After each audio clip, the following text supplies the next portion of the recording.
Bun găsit, oameni buni! Vreau astăzi, acum, să vă arăt un pic despre un adevăr nedeslușit și cam ce se poate întâmpla și cam câți bani dați din taxele voastre. Face recognition în Alba Iulia. Face recognition sau recunoașterea feței, sau fățăului pentru cei care nu bat atât de departe.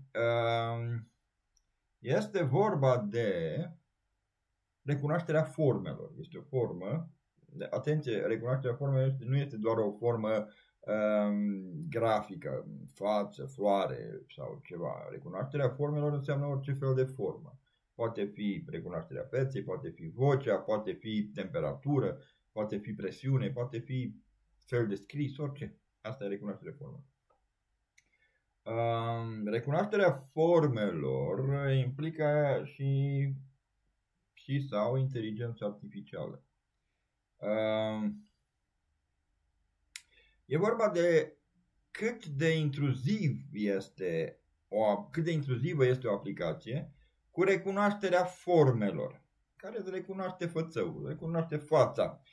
Și cât de intruziv poate fi și cât de mult îți poate opri ție dreptul, libertatea, drepturile, libertățile oamenilor, cât de mult sunt ele oprite. E simplu, hai să vedem despre ce e vorba. Am aici o știre de la ziarul Unirea, care a fost free pe net, am luat-o de pe net. Și le mulțumesc celor de la Unirea că încă mai dau știri. Deci eu mă simt măgulit să mai văd câte un ziar care mai și dă știri, că de obicei nu mai prea avem presă în România. Și asta e adevărul.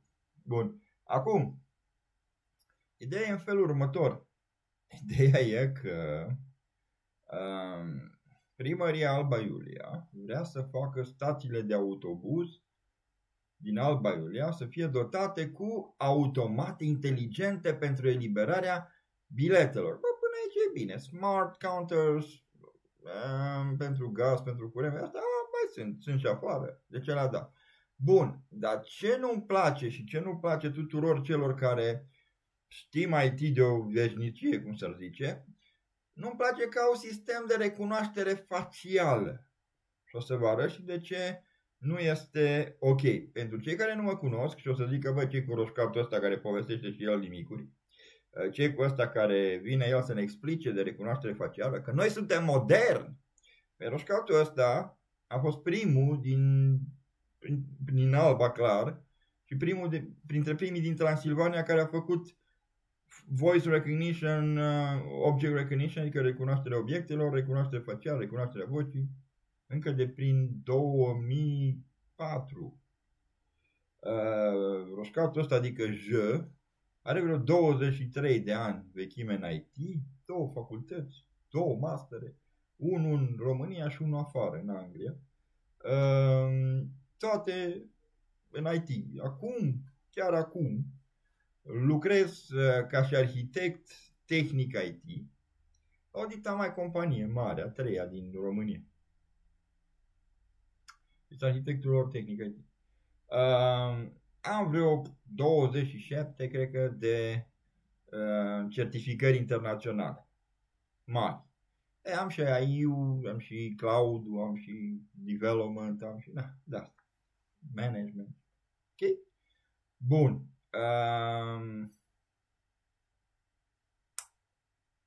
Eu acum vreau să vă spun și să vă demonstrez că erau ăștia care săreau pe mine. Mamă, ce săreau pe mine. Vai, Nicule, cum poți să spui că în Alba Iulia nu-i bine cu stații de autobuz inteligente? Bai bine, aia da. Dar nu cu AI, nu cu recunoaștere facială. Ce urmează? Să-mi iau taxiul cu ADN? Întreb și eu. Bun. Pentru că doar ca să vă spun că nu-i bine, să înțelegeți un roșcat că nu-i bine, hai, treacă, meargă. Roșcatul vă și demonstrează. Ia uitați de ce nu-i bine. Păi stațiile de autobuz din Alba Iulia, ziceau ei, dotate cu automate inteligente pentru liberarea biletelor, vor avea sistem de recunoaștere facială. By the way, știați că din taxele voastre și ale mele dau o tonă de taxe. O tonă, credeți-mă, pe lună, din banii noștri, banii tuturor, practic să faci o investiție, să mai aveți și gura lui aia de Smart City de mâncat ceva, probabil de pe la primărie, o investiție de 5.291.000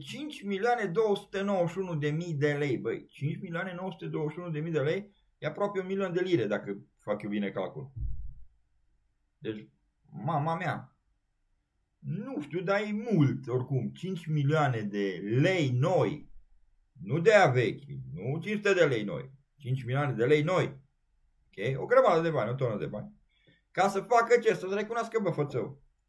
Bun, îți recunoaște fățăul și e cu biletul, ia biletul, bun. Eu mă întreb, cum fac ăștia, unde îmi țin fățăul, în ce storage, în ce stocare, cum fac transferul de date, e criptat, care e criptarea, cum face să vadă, mă găsește, nu mă găsește, să văd dacă îmi vede fățăul și mi folosește după aia și în altceva. Nu știu, că acum e neclar așa, ba avem un președinte care îi nu îi, ba avem un premier care îi nu îi, ba avem un avocat a poporului care îi, dar nu ar mai fi din august anul trecut și așa mai departe. Deci, fraților, cu chestiile astea, eu sarici când aud că îmi iau unul fățău și mi-l pune într-o bază de date să folosească ce?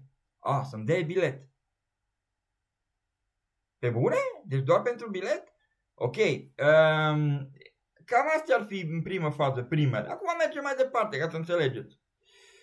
Protecția datelor, GDPR, General Data Protection Regulation se numește, adică protecția datelor cu caracter personal. Dacă ești în UE, și România eu știu că încă mai e în UE, este un regulament general privind protecția datelor care clasifică datele biometrice, astea fiind biometrice, amprentă, fățău, DNA, adică ADN, chestii de genul ăsta, astea sunt biometrice, mă, bio că statale, că ești bio, că nu ești mort, că trăiești, ești biologic, și metrică ți le vede, ți le citești. Și atunci e biometric, ok? Boom! Inclusiv recunoașterea facială. Ok? Bun. Acum făceam glumă cu nevastă mea și o nevastă mea săracă, zice, bă, eu chiar o să vezi cât o să fie cu cagule pe față când merg să-și ia bilet. Râdem, glumim, dar o să vedeți că e trist, adică nu e chiar așa. Le-am trimis și lor, am trimis și la fostul primar, am trimis către primar, am să trimită. Deci eu am trimis deja către ei. O să fac o sesizare oficială, cum pot, ca cetățean a urbei, să-i întreb, să-mi arate, să-mi justifice, pentru că vă dați seama că prin GDPR eu pot să spun, nu vreau să-mi iau fățău, am dreptul, nu vreau, ștergem toate datele, vă dați seama că dacă eu trec pe stradă și mi-o prins fățăul, trebuie să-mi șteargă zilnic datele. Zilnic trebuie să-mi proceseze primăria și să-mi demonstreze că îmi șterge datele și să-mi demonstreze prin ofițerul de GDPR, de date personale, care bănesc, sper că are primăria un ofițer de date personale, că atunci zău că dacă nu ne mai vedem numai așa pe de-astea, ne vedem pe la curți. Pe la curți, numai pe la porți. Bun, ideea e că ei fac acum un push, încearcă să arate probabil oamenilor cât de avansăm cu ceva, să arate la oameni. Marea prostie probabil o să prindă la mulți care nu înțeleg ce fac oamenii cu fățăul lor. Dar eu lucrând în AI, lucrând în IT și învățând de atâta timp în IT, știu ce poate fi făcut cu fățăul meu. Apropo, o mică bucată perioadă din viața mea a făcut și soft de luptă. Ok? Și atunci chiar știu ce poate fi făcut cu un fățău, cu o mecă. Și unde poate fi trimis, ce poate fi făcut, ce poate fi ascuns, că astea poate să fie și pentru, o să vă arăt eu, dacă iasă lumea pe stradă, dacă e cineva care îl ia, care vine, după te trezești că biu și nu știi de ce. Bun, asta ar fi despre GDPR. Asta înseamnă că nu pot fi colectate datele fără consimțământ explicit Deci eu chiar vreau să văd primăria cum îmi dă consimțământ explicit, mă, frate. Mă duc la pompa aia de bilete și îmi dă un consimțământ explicit. Eu semnez de fiecare dată când mă duc să iau un bilet, mă duc să semnez înainte un contract prin care îmi dau consimțământul de GDPR la băieții de la primărie. Bă, voi sunteți ok? Bun. Deci e doar cu excepția unor cazuri speciale, cum ar fi securitatea națională, adică terorism sau mai știu eu ce alte drăcovenii de genul ăsta. Acum, eu nu știu, ei combat terorismul cu biletele de autobuz? Că probabil combat terorismul cu biletele de autobuz. Bun.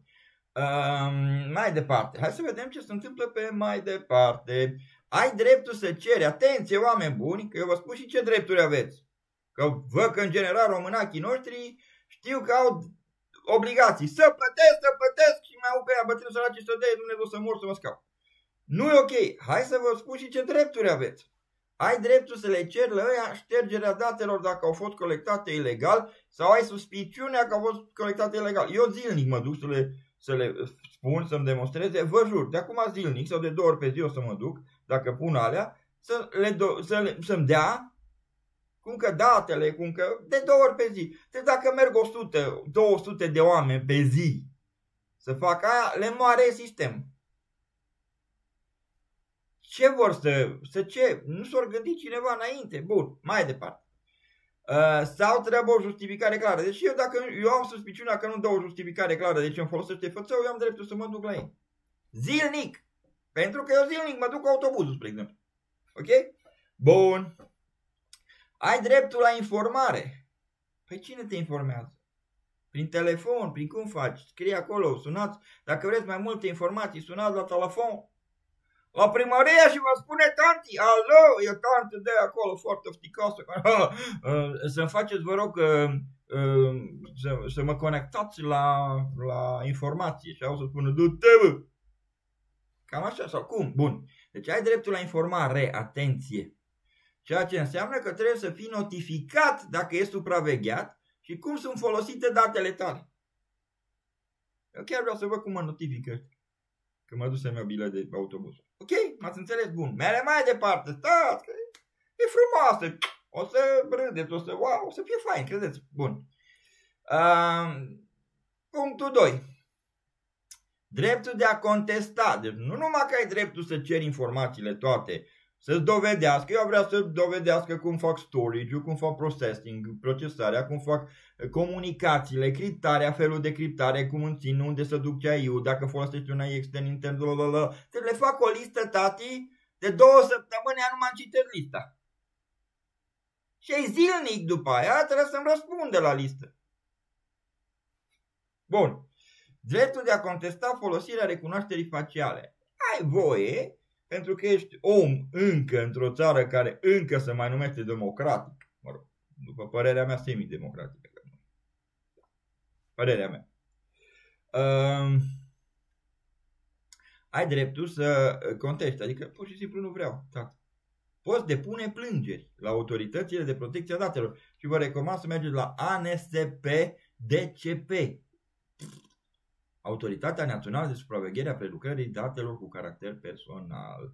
Deci când ai o problemă, eu la ea să le fac probabil zilnic plângere, să văd pe terminalul X. Păi nu-mi place cum sună, nu-mi place, m-au luat așa mai din profil, nu-mi place. Bang!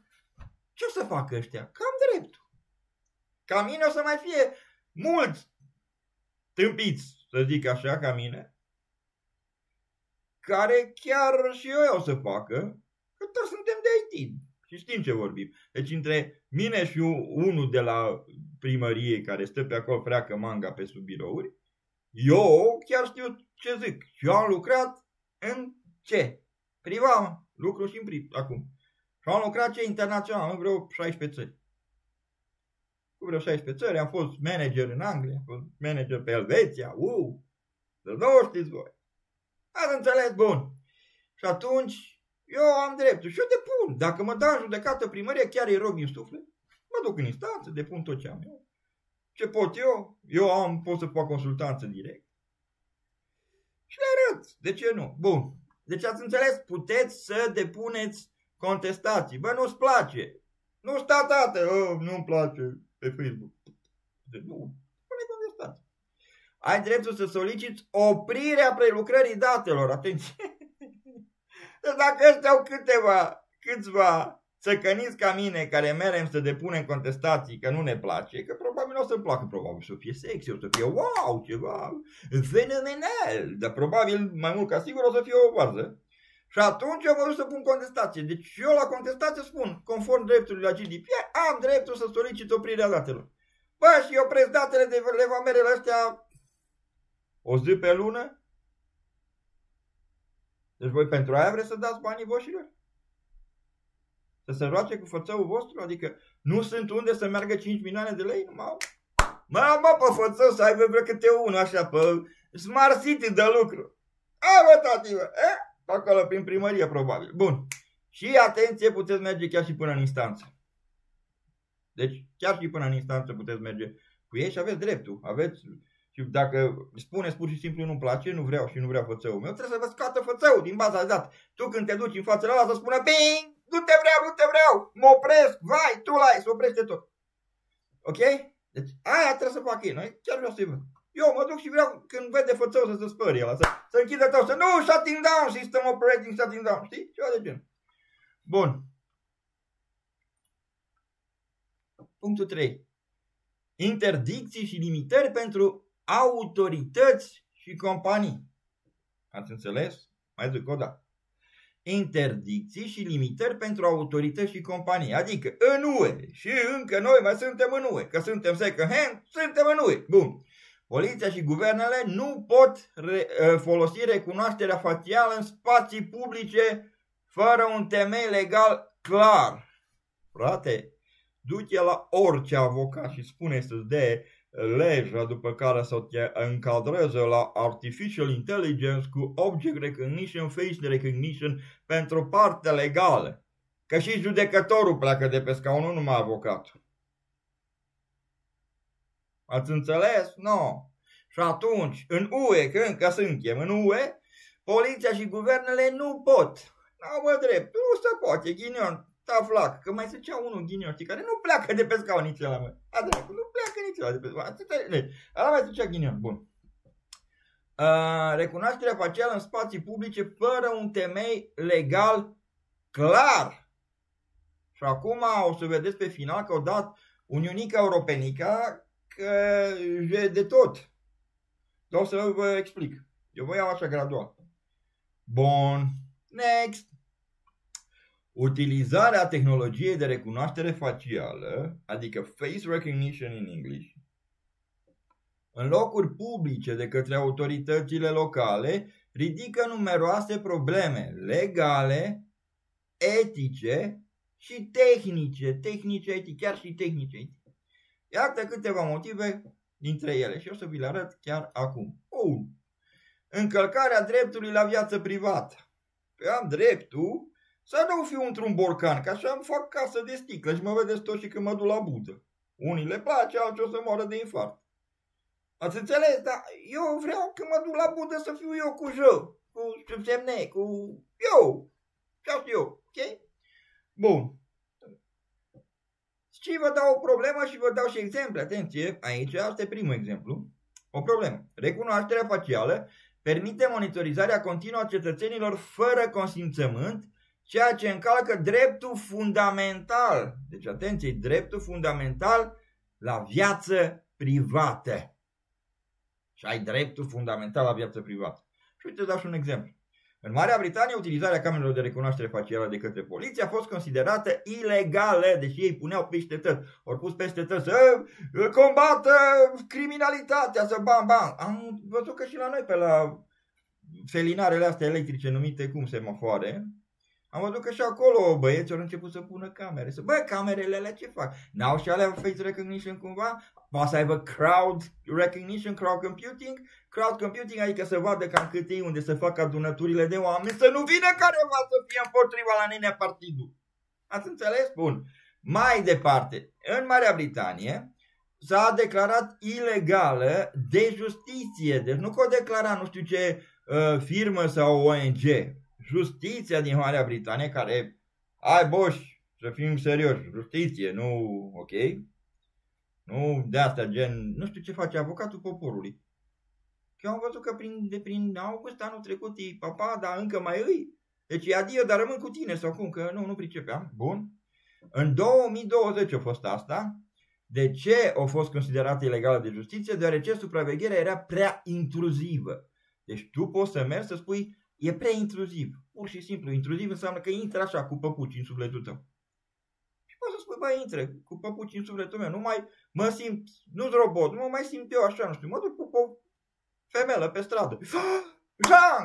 Face recognition, a doua zi în picture, nu știu ce pe ăla. Uite-l pe Nicolae, roșcatul, bang, au pupat pe una. Bă, dar era mueresa, nu știu că aia deja era cu spatele, nu se mai era, nu se mai, știi? Bun.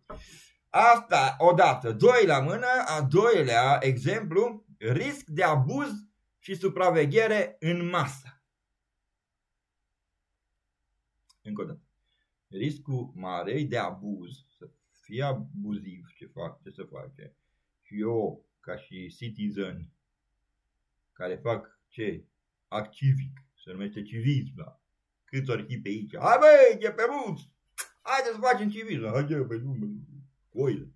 Bun, la actul civic, care eu mă duc, cum fac să știu, să fiu sigur eu ca cetățean a Albei, a Urbei se numește, cetățean a Românicăi, a României, cetățean european, cetățean a planetei și din partea asta de univers, cetățean. Cum fac eu să fiu sigur, să dorm eu liniștit, că băieții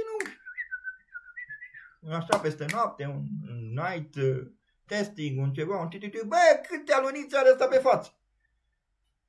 Mă înțelegeți? Bun.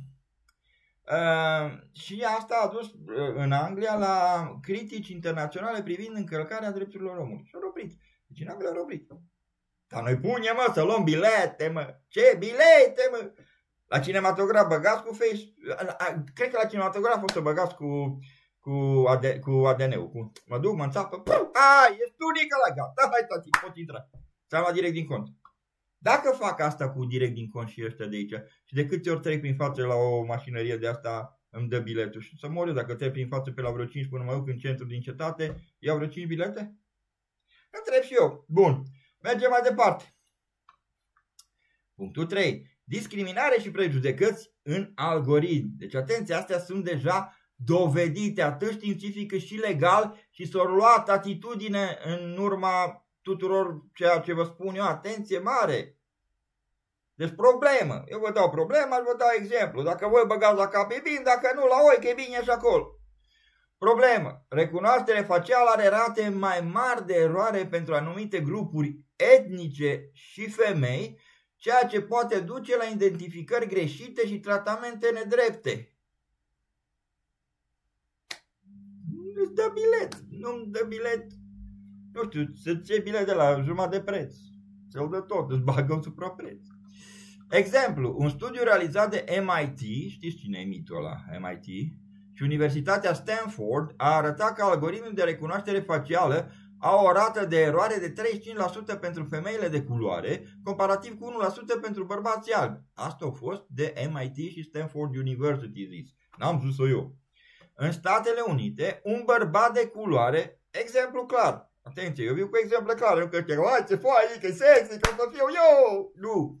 În SUA, un bărbat de culoare a fost arestat pe nedrept în 2020, deoarece sistemul de recunoaștere a fățăului l-a identificat greșit ca fiind suspectul. Dai seama că omul ăla poate să facă un infarct, să te trezești acasă când vine poliția. Hai, tati, tu ești gata! Păi, erai făcut o crimă, stai șeful, că ieri nu eram în țară, am venit aseară cu avion. Nu, tati, te-am recunoscut pe fățău, bam, bam, și când te duci, bă, stai că stai, nu e, n-are aluniță acolo, că e cu error soft-ul. Păi ți-o dai seama, te duce pe o babă săracă, babă în sensul bun, să nu se înțeleagă greșit, o tanti bătrână, să o ducă acolo, aia poate să facă infarct să mor. Să facă ea, o învie după aia, pe artificial? Bun, alt punct, punctul 4. Ineficiență și costuri ridicate. Bă, 5.200.000 de lei, mă. Deci peste 5 milioane de lei noi, nu vechi, noi. faceți și voi 5 milioane de lei noi împărțiți la vreo 2500-700 cât luați minimum de salariu. Că prin Alba nu-i mulți cu salarii mai mulți, cu de-ăștia cu salariu 2000 de lei. Vorbesc după taxe, vorbesc ce e în mânuța ta, firavă. Ei, ia fă și tu cam câți poți să mânce bine liniștit după 5 milioane. Bun. Ineficiență, costuri ridicate. De ce ineficiență? Vă spun acum problema, vă dau și exemplu. Sistemele de recunoaștere facială sunt scumpe și adesea ineficiente în prezent în a preveni infracțiunile, spre exemplu. Sau aici deci să-mi dea un bilet, îmi trebuie facial, tati. Dar ce trebuie să se ducă prin NASA, să-mi vină cumva prin asta de la echivalentul la NASA de la Europa și să-mi intre prin nu știu ce, 2-3 de astea, să-mi dea un bilet de 2 lei, 3 lei. Apropo, eu chiar vreau să văd, apropo de costuri ridicate, cât o să fie după aia costul la bilet. Că îți face fățău frumos, bing, digital și ăla, nu mai ai 3,50 tati sau cât e bilet, să vezi cum o să-l ai 8 lei. Mama, și când te duci tu pe 8 lei bilet, o să vezi ce sexy o să fii, că te duci cu taxi. Sau poate asta vori, mai pe recognition, așa, hă? Bun, uite aici un exemplu, în San Francisco, tehnologia a fost interzisă, tot prin lege, pentru că poliția a recunoscut că nu a contribuit semnificativ la reducerea criminalității. Deci o dat banii degeaba. Ăștia, ce crezi că o să se întâmple? Dau 5 milioane și o să fie excelent, bă, din biletele, fă digital, fără număr din biletele. Ați înțeles? No, încă un exemplu clar, merge mai departe. Punctul 5, nu punctul 5, mă. Lipsa unui cadru legal clar. Apă clar că e cadru legal clar, nu? Unde îl vedeți voi clar? Că eu nu văd un cadru legal clar pentru chestii clasice, nu pentru asta. Asta dacă mă duc în fața la un judecător, ăla e să umflă ochii și nu numai. Credeți-mă. Dacă eu mă duc la spuneți-mi un avocat din Alba care se ocupă de infracționalități cibernetice și de asta să te apere apărarea de asta pe parte cibernetică și IT, digital IT. Deci spuneți-mi un avocat, unul. În comentarii, după aia băgați-o. Ați înțeles? Bun. No, problemă. În multe țări nu există reglementări clare privind utilizarea tehnologiei, ceea ce lasă loc pentru abuzuri, abuz. Exemplu. Uniunea Europeană a propus interzicerea temporară a recunoașterii faciale în spațiile publice, deoarece nu există suficiente garanții pentru protejarea cetățenilor. Ce-a propus? Că e prea... Da? Așa au propus, să știți. Deci, ce face atunci primărica noastră dragă? Cu onor merge împotriva Uniunii Europene? Ăștia care sunt pro-europeni. E pro ei, așa, pe Europa. Stau călare pe Europa și Europa mai vrea odată. Deci, pro-europeni sunt și ăștia, nu? Păi dacă sunteți pro-europeni, încălcați o lege? O prevedere europeană? Care zice că, o să vedeți că, practic, de ieri și-a dat drumul acțiunea legii, deci, practic, de ieri ăștia o să facă zgârciuri cu recunoașterea formelor de zgârciuri panee a porcilor tăiați în Uganda. Ați înțeles? Bun. Deci, ăsta e alt exemplu. Altul. Ca și concluzie, o să vedeți acum, și o să vă mai dau niște lucruri, chestii faine. Ca și concluzie ce am zis până acum, recunoașterea facială în spațiile publice reprezintă o amenințare reală la adresa libertăților cetățenești, fiind predispusă la ce? La abuzuri, mă. Da, păi lasă așa că la câte abuzuri sunt în România, mă, să face un abuz că-ți dă bilet, nu lasă. No, păi da, mă, dă nu ia, mă. Știu că aia cu România, eu urăsc aia cu... Da, când dă nu ia, pune capul, lasă, nu zi, pune capul acolo că e bine. Eu când aud de alea dau să mor. Da, sunt și oameni de aia. Exemplele arată că multe orașe au început să interzică această tehnologie tocmai din cauza riscurilor asociate. Ce face orașul nostru drag? Le bagă, mă! Le deasă! Nu mai a avut să le vândă aia și le dă la neica noștri? Bă, că stea iau, mă. Dar nu poate să facă cumva face recognition la oi și să le dăm sus la munte, de unde vii mulți și prin primărie? Că i-ar ajuta. Și alea poate să facă și crowd recognition, adică mulțimea de oi pe unde își și le vede de pe deal, că e cu rezoluție mare. Și are și noaptea și le vede. Nu-l mâncă lupul. Îi dea cu alarme, cu biu-biu, pui la oaie și face bea-mea. Vai, viața mea. Bun. Deci ca să înțelegeți cam ce se întâmplă în Alba Iulia. Mai departe. Iau aici, de la EGPB, mă.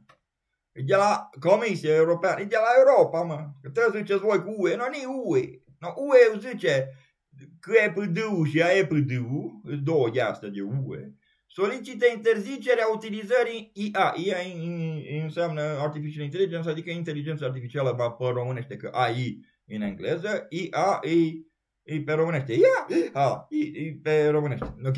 Pentru recunoașterea autorizată a trăsăturilor umane în spațiile accesibile publicului. Deci în spații publice n-ai voie să pui ala.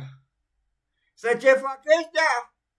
Să pun, mă, cum? Tocmai ce-au dat 5 milioane, am înțeles, de lei. Hai, mă, că e bine. La mai mare. Băi, ăștia, eu am zice așa în felul următor. Nenici ăștia care i-ați votat pe ăștia de ăsta acum, eu recunosc, nu i-am votat. De i-ați votat pe ăștia de acum, pe la primărie. Doesn't matter. Primar, viceprimar, consilieri, nu contează. Îți la primărie. Mâncă un bani din banul tău. No, bun. No, ăștia care ați votat, no, ăștia ar trebui să vă împărțiți cât sunteți, 30-20% din, cât au fost, 40-30% din Alba care ați votat pe ăia, Nu voi să plătiți, mă, ăia 5 milioane, să împart între voi, țucă-vă Dumnezeu, eu să nu dau. Nu să mai mie și mie, mi-a și din taxele mele, ca să plătească asta, Nu, mă, voi ăia care ați votat, voi ar trebui să dați banii. Să vă asumați, bă, odată Dumnezeule, vă asumați ceea ce faceți. Ce v-ați asumat? Eu mi-asum, uite, vă arăt cu exemple clare, adică mai clare decât capturi, mai clare decât ce spune Uniunica Europenica, mai clare decât ce să vă, adică eu vă arăt. Eu nu vorbesc prostii.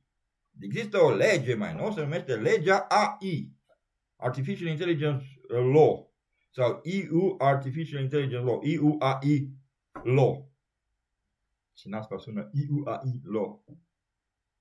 EU, European Union, Artificial Intelligence Law. Ok, în engleză. Este deja și de ieri papa. Nu e voie. Le-am trimis. O zis că să uite, dar iasă scandal mare dacă e așa. Păi nu știu, tată. Ce iasă scandal mare, că să dai 5 milioane și după aia să te iei la ei. Curtea de conturi de astea, nu mereți un pic, nu merg pe la ei să vedeți. Bă, de ce au vrut ăștia să dea 5 milioane?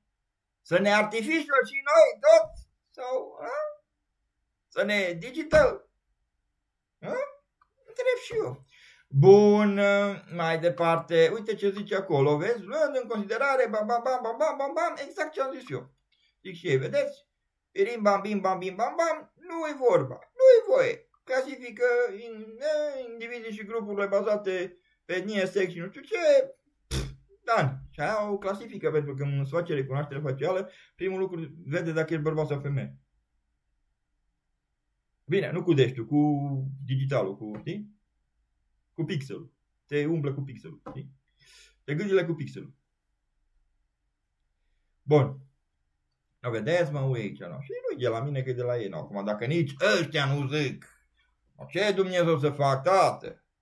Mai departe. Uite aici, recunoașterea facială și dreptul la confidențialitate în România. Oamenii spuneau și în trecut, băi, uite, de aici, vedeți, oamenii spuneau, fraților, de la R&R, citiți aici, că vă dau, vedeți, vă dau și de unde e, deci nu ca să se vadă, pentru că așa e frumos, și trebuie să dau și de unde am informația, că nu mă ascund. Și atunci, uite, oamenii zic, pentru că autoritățile publice și private românești au început să utilizeze tehnologia de recunoaștere facială, guvernul român să adopte măsuri suplimentare. Voi ați auzit ceva? Probabil n-ați fi auzit eu, mă. O fi adoptat ieri.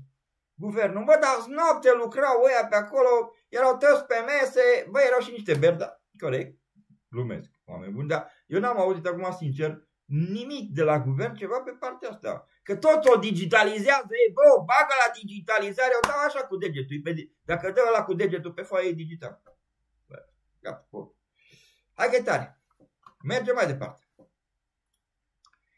Decizia unei instanțe, uite, de pe descoperă.ro, ca să înțelegeți, eu iau de pe net, nu, și ce punctual open, ok? Decizia unei instanțe, folosirea tehnologiei de recunoaștere facială încalcă drepturile omului.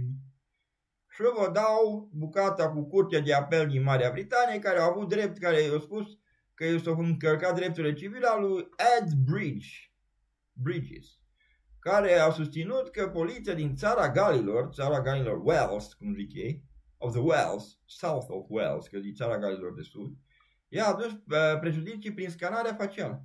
Și au câștigat. Pe asta de-aia în judecată și albaiolienii pe ăștia cu biletele lor faciale. Nu știu cum se zică, te fac un facial sau... Nu știu cum se zice acolo ca reclamă. Uite, pe viitor te facem facial. Bun, și asta era în 2018. Judecătorii au decis că modul în care a fost utilizat sistemul a fost ilegal. Nu, vă mai dau? Frate, nu știu cât să vă spun, dar eu vă te dau aici, mă, de ieri, mă. Ui aici ce s-a întâmplat, mă. Uniunea Europeană, că vedeți, Consilium Europa EU, v-am dat și link-ul ca să nu ziceți, pentru aia care o să te dăm în judecată, vă rog, uitați. Vă dau și link-ul și tot. Și are aici o grafică faină care pe chestie deschisă, jocurile și ala care sunt ok, nu au treabă. Au chatbot-urile care au un pic pe chatbot-uri care trebuie un pic restricționate, adică să se dea specific pentru ce îi cu transparență, adică să spune cum e ăla când dai click pe accept all când accesezi o pagină web. Ceva restricționat intens e partea pentru transport, marketing, recruitment și când iei împrumuturi, corect, că acolo implică multe alte chestii, implică bani și așa mai departe. Și nu-i mai voie niha, vedeți, Jean, nu-i mai voie social scoring și facial recognition. Facial recognition înseamnă de fapt aia cu meclatam, cu facialul, cu ce vor ăștia să te facă un facial. Vedeți, nu-i mai voie. Și zice aici, level of security, of risk, unacceptable, deci nu e acceptat în Uniunea Europeană. Systems consider it a threat of people's safety. Aceste sisteme sunt considerate ce? Threat. O amenințare, mă, la securitatea oamenilor și libertățile lor și așa mai departe. Nu, asta 5 milioane pe lei. Bravo, domn primar, ia adu-i de acasă. Adu-i de acasă. 5 milioane, hai mă, că 5 milioane pentru tine așa, domn primar. Hai, adu-i de acasă, tate. Ai avut consilier de IT, dar îi mai ai? Întreb și eu că, da, nu că m-ar interesa să lucru, că niciodată n-am lucrat și nu o să vreau să lucru în viața asta la stat. Nu sunt pupător de clanți. Și nici de nimic, nici de moaște, nici de boaște, nici de nimic. Nu sunt pupător. Deci nu-mi place chestia. Place să lucru. Să fac performanță, să mă duc pe la conferințe, să arăt la oameni, să învăț, să fac training-uri, să dea alea pentru oameni. Aia îmi place mie. No. Și dacă tot îmi place, am că să arăt și la oamenii ăștia de rând săraci, cam ce le-ați pregătit, să înțeleagă și ei ce faciale trageți. Bun, mai departe. Și uite aici, sunt cele 4 tipuri de riscuri, bing, riscuri minime și inexistente, riscurile de care am zis eu limitate, chatboții, riscurile ridicate alea cu loans, cu luate împrumuturi, nu știu ce, și riscuri neacceptate, este interzisă utilizarea în UE. Noi unde suntem, Alba? În UE, mă, că și România e tot în UE și noi suntem parte din România, chiar dacă unii vor, alții nu, dar încă suntem parte din România. Acum că vorbim, zicem asta în românește sau în ungurește, tot în România, să știi. Ok? No. Și atunci, că suntem în România asta, Rumanum, cum îi zice, că nu mă știu la, dar băgați voi, ghisamă. Păi tot în Europa, mă, în EU ăsta, mă. Și ce zic ăștia, că e interzisă, mă, de când de ieri. De ieri, 2 februarie 2025, canci facial, artificial intelligence facial recognition. Ca să nu fiu înțeles prost în engleză dacă zic doar facial. Ok, Uite, legea AI, că așa se numește ea, legea AI a Uniunii Europene, care a intrat în vigoare când, mă? Ieri, că azi e tri când fac eu video, apoi voi puteți să vă uitați peste 2 săptămâni, că tot triază când fac eu video. Deci în 2 februarie 2025. Avai, tu, dragă. Numită legea AI, sau mai pe English, așa cum v-am zis-o eu, îi EUAI law. No. Ați înțeles?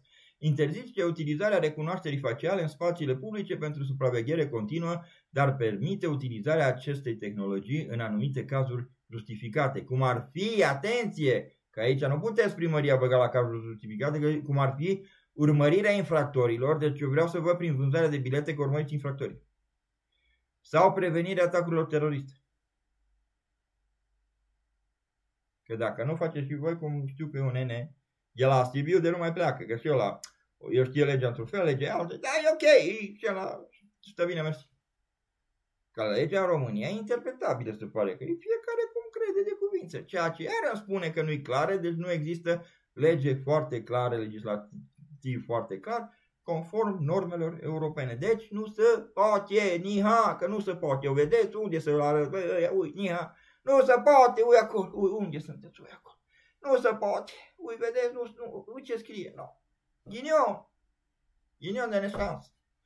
Ca să înțelegeți, fraților, cam cum stă treaba și să nu ziceți voi că n-ați știut pe ce vă merg banii voștri ăia frumoși de pe taxe. Că dacă tot dăm taxe și se blochează și nu mai sunt salarii și nu mai sunt pensii în plus, lasă-vă, e perfect. Vă fac ăștia facial. Face recognition. Pa, pa, vouă!